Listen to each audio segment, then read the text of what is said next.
Sup folks, welcome to the part 19, of What If Deku, Run an Orphanage, Chapter 112, Field Day Part 1. It had been 2 days since Izuku's performance reviews. And 1A had been hard at work in the backyard. Sure, they still did a lot of the basic things they needed to do, Sato still cooked, and they still taught lessons, but most of their time was spent in the backyard, working on something. And the kids weren't allowed to see what it was, as Izuku banned them from going into the backyard, and all the ways that one could normally see the backyard from inside the house had been blocked off, and the entrance to the backyard was being guarded by shoji. It was clear that whatever this was, it was supposed to be a surprise. With only 1A, Izuku and a select number of the kids were informed of what was going on. These kids were Yonda, of course, Fuku, and Kyaku, who were told for reasons that went unexplained, and all of them were being tight-lipped. So when, after breakfast, Izuku asked for all the kids to gather around the entrance to the backyard, almost everyone was excited. "What do you think they've been doing?" Ken asked all of the other kids who'd gathered at the entrance. That being Eri, Kiba, Fu, Sansen, Kota, Shraku, Yami, Atoko, Netsu, Nara, and of course Ken himself. "My guess is that it's some kind of going away party. Given how they're gonna be leaving soon," Fu guessed. "Although you'd think we'd be the ones making the preparations. Seems a bit weird to make a party for yourselves." "Is it? I had birthday parties for myself before I met Daddy," K said. "You say the most casually sad things I've ever heard," Fu responded. Before the conversation could continue, Okako came in. "All right, everyone. I'm sure you've noticed we've been up to something for the past couple of days, and now it's finally time to show you what we've been working on." "All right." Netsu cheered with excitement. "This better be good," Ken said with an equal amount of excitement. "Yeah." Sansen screamed. "Okay. Let's go." Okako opened the door, and she and the kids charged outside and saw that the backyard had been changed. The most noticeable was a giant stage, with a judging panel in of it, and bleachers behind it. Another very noticeable thing was that part of the nearby forest had been cleared out, and in its place were 2 different racing courses, on opposite sides, although they could only see the starting lines. There was another, smaller stage, with a bunch of weights on them. Close to that, there was a big pit with some weird green slime in there. The court also had 2 large walls put on either side of it. Lastly, there were a bunch of tables set up, seemingly for dining. "Surprise!" Mina shouted, as she and 1A Sans, Momo, were all standing outside waiting for them, along with Kai, who was off to the side. "We decided to have one big field day. We're gonna have lots of competitions, and Momo even made trophies. There's also gonna be a big feast, and tonight we're gonna do a fireworks show," Taru explained enthusiastically. "A fireworks show!" K screamed excitedly. "I love fireworks!" Shraku shouted, with a look of pure joy on her face. "Forget the light show. What kind of competitions?" Kiba asked. "Oh, you'll see," Mina said. "Let's not waste time. Let the games begin." The first competition was a simple one. Tug of war. This was what the pit was built for. The rules went as such: there would be 2 teams, a boys' team, and a girls' team. Both of them would be on either side of the pit and would have to pull a rope to force the other side to fall into the pit, and the slime. As for the teams, for the boys, there was Sato, Ken, Fu, and Kai. Kai was exempt from having to fall into the pit because of his size. And for the girls, there was Nara, Kiba, Okako, and Shraku. And both teams were using special sports tracksuits, to make sure their clothes didn't get dirty from the slime. Both teams were ready to go, holding the huge, steel rope. Kai used all 3 of his heads to bite onto it, Ken was using his 4 arms transformation, and Nara was using her humongous transformation. Sato had eaten a ton of sugar, and Okako was using 15% full cowling. "You ready to lose?" Ken taunted, looking specifically at his sister and Kiba. As if. Nara and Kiba said at the same time. Last time I checked, Humongager was stronger than Four-Arms Dweeb. Nara said in her now extremely deep voice. But he's not alone. Sato smirked. Sorry ladies, but you're all going straight into the pit. We'll see about that. Okako shouted back confidently, her competitive spirit lit like a match. Fu looked back and Kai nodded, and Kai nodded back. All right, let the tug-of-war begin. Mina called, waving a flag to signify the start of the match. Immediately, both sides started pulling, using their immense strength to try and pull the other side towards them. At first, it was hard to see who was winning. Both sides seemed rather equal, with the boys moving very, very slowly towards the hole. However, that soon changed, as the girls started kicking it up a notch. 18% full cowling. Okako shouted. Rat. Nara screamed as she increased in size, spikes growing from her neck and head, as well as her tail, as she went full power mode. Suddenly, the boys were moving towards the hole much, much faster. Gah! No! Ken shouted, as the pit rapidly got closer, and closer. Need to buy more time. Moving to phase 2. Fu thought. Kyozai's tendrils wrapped around all of the boys, before more of them went deep into the ground, spreading like roots, to try and help ground them, and keep them from getting pulled. At the same time, Kyozai spread between the fibers of the rope, merging with it, and pulling towards them, making it so the rope itself was trying to move towards the boys. This significantly slowed down the pace at which the boys moved toward the pit, but they were still being pulled toward it, just much slower. Clever brother, but you've only stalled your defeat, Kiba stated confidently. Guys, I don't think we can win, Fu stated. Don't give up. Sato shouted as he tugged with all his might. Come on guys. Keep pulling. I'm trying. Ken shouted. Soon, the boys were beginning to teeter on the edge of the pit, with Sato's foot right next to the hole. We're almost there girls. Okako shouted with a big smile on her face. They're done, 4. Shraku stated confidently. Get ready to eat slime doofus. Nara shouted at her brother. In response, Fu smirked. Time for stage 3. He raised one of his hands and gave Kai a thumbs up. Seeing the signal, Kai knew it was time. And he actually started trying, giving the rope his strongest tug. Whoa! !huh? Everyone, on both sides, shouted out in surprise as Kai's sudden yanking took everyone off guard, as the rope suddenly shot back towards the boys' side. However, Fu was prepared of course, and using Kyozai's tendrils, he made sure no one got flung into the air, or tripped up, and stood their ground. The same could not be said for the girls, who were immediately taken off guard. All of them fell forward. This quickly resulted in them being pushed into the pit and falling into the slime. Splat. And the boys win. Mina announced. Yay! Kai shouted out, screaming with excitement, while everyone except him and Fu was all extremely confused as to what just happened. Kai lowered his head towards Fu. Big brother, your plan worked. We won. Yep.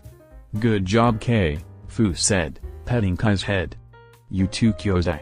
What just happened?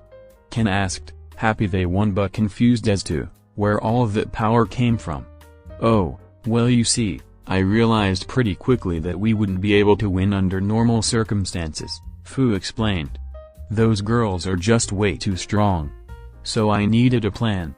So I talked to Kai before we started, and told him not to start trying until I gave him the signal. We'd wait until the girls got confident, and then take them by surprise, make them trip, and pull them into the hole before they could get over the shock. Wow, good thinking kid. You gave them the tug-of-war equivalent of a sucker punch. Sato gave Fu a high five. Foul. I call foul. Kiba jumped out of the hole, her clothes covered in slime. Deceiving us like that. What an underhanded trick, Fu. Yeah, we definitely would have won if they fought fair. Shraku objected as she crawled out of the pit, Okako and Nara following behind. We fought fair. Nothing in the rules said we couldn't do that. Fu countered. This wasn't a competition to see who was stronger, it was to see which side to put the other side in the pit. And you fell, so we won. Hear that, losers, we won fair and square. Ken gloated. Don't get a big head. The only reason you won is because of Fu and Kai, Nara rebutted. Now. Everyone settled down. Ida came in to break up the argument. There will be no sore losers or winners. The boys won fair and square, fighting smarter, not harder. Ken and Sato were still very important to Fu's plan, even if they didn't know about it. After all, the plan wouldn't work if they all fell in the hole right away. Shoji pointed out. And it's your own fault for not paying attention, Shinso added, scolding the girls. If you had, you would have noticed that Kai's heads weren't moving at all until Fu gave the signal. Not to mention Fu's plan relied on all of you getting overconfident, so if it worked you only have yourselves to blame for not keeping your guards up.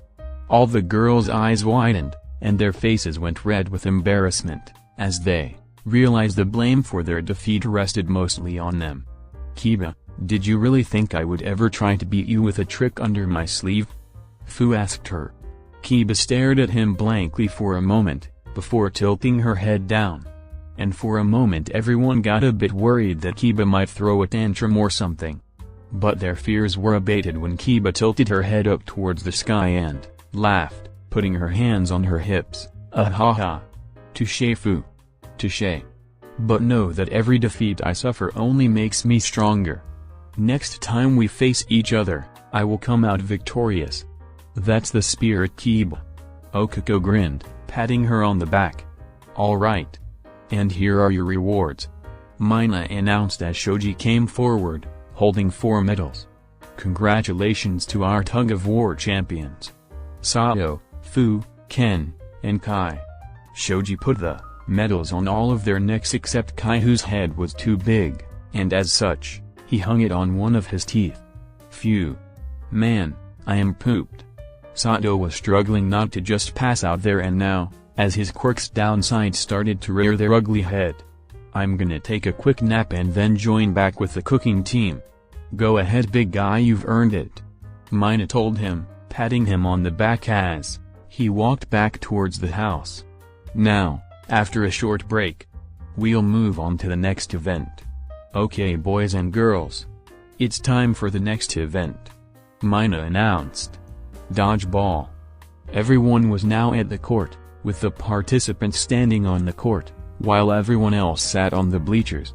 On the court were Fu, Tsu, Kiba, Nara, Ojiro, Sansen, Netsu, Ken, Okako, Shiraku, Shoji and Tokoyami. Alright, with all our contestants lined up, it's time to decide who is on whose team. Mina said, picking up a hat, and holding it out towards everyone. In this hat are pieces of paper. Blue and red respectively. These will decide what team you're on, so go ahead and pull one out. Blue team to the left, and red team to the right. All the participants lined up, and took a paper from the hat. Before lining up on opposite sides of the court. On the left side, was the red team. Tsu, Kiba, Ojiro, Sansen, Netsu, and Nara. On the right, was blue team. Fu, Okako, Shiraku, Shoji, Tokoyami, and Ken. Would you look at that, the chance to avenge myself has arrived sooner than I thought. Kiba said, looking right at Fu. Either that or the chance to learn from another defeat, Fu responded, either way, win-win. Alright.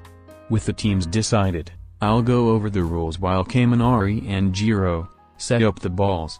Mina said. Kaminari snickered as he worked. Balls. Jiro rolled her eyes. Really? Grow up. So the rules are simple: if you get hit by the ball you're out. If you catch the ball, you stay in. Mina explained. Normally if you caught the ball, the person who threw it would be out, but that might be a bit unfair to the people who only have 2 hands. Also, you can only catch things with hands, or things that look like hands. So Sansen, Kyozai, If you want to catch them you have to make hands. Also, you're not allowed to really hurt anyone. If you do, then you're out. Unless it's Sanson of Fu, because you can't really injure them with dodgeballs. Alright, now with those rules in place, Ken, Nara, do your thing. Right. They both said at the same time, before activating their omnitrixes. After a flash of green and pink, Ken had turned into 4 arms again, and Nara was XLR8. No one tried to go for the balls, Fu said immediately. We're not gonna outspeed Nara. Don't even try. Just go on the defensive. Alrighty then, with that done, let the game begin. Mina signaled.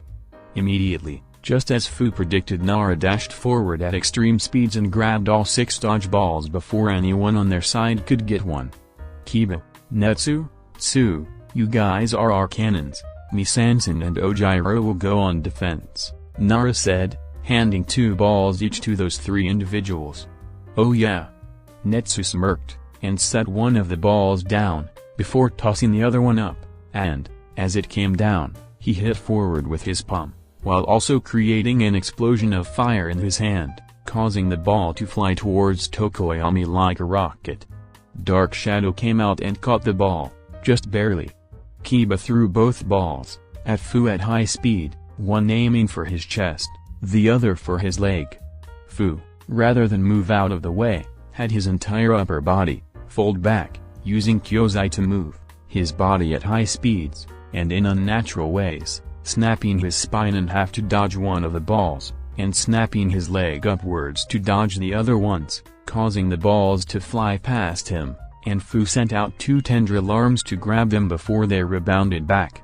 Tsu tossed up the balls, before jumping up, and kicking them at Okuko and Shuraku.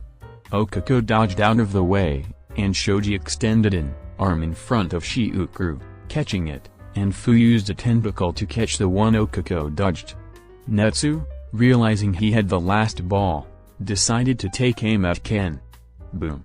Netsu shot him another explosive shot, this time more powerful, right at Ken, hoping he wouldn't have time to react.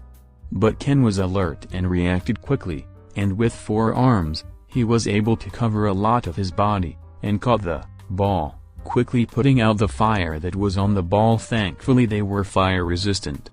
With all the balls on the blue team's side, it was time for some retaliation. Everyone target Ojiro, Fu said as he used his tentacle to redistribute the balls, giving 2 to Shuraku, and 2 to Okuko. Giving 1 to Ken, and keeping 1 to himself. Huh? Ojiro went on guard at hearing he was going to be targeted, as everyone on the blue but Fu tossed the balls right at Ojiro. Kiba and Nara ran in and caught 2 of the balls. Sanson managed to extend herself, creating arms to grab 2 of them, and Ojiro caught the last one. And, Tsu is out. Mina called. Huh? Kiba cried out in confusion, looking over to the left where Tsu had been, to see a ball on the floor in front of her, seeming to have bounced off her.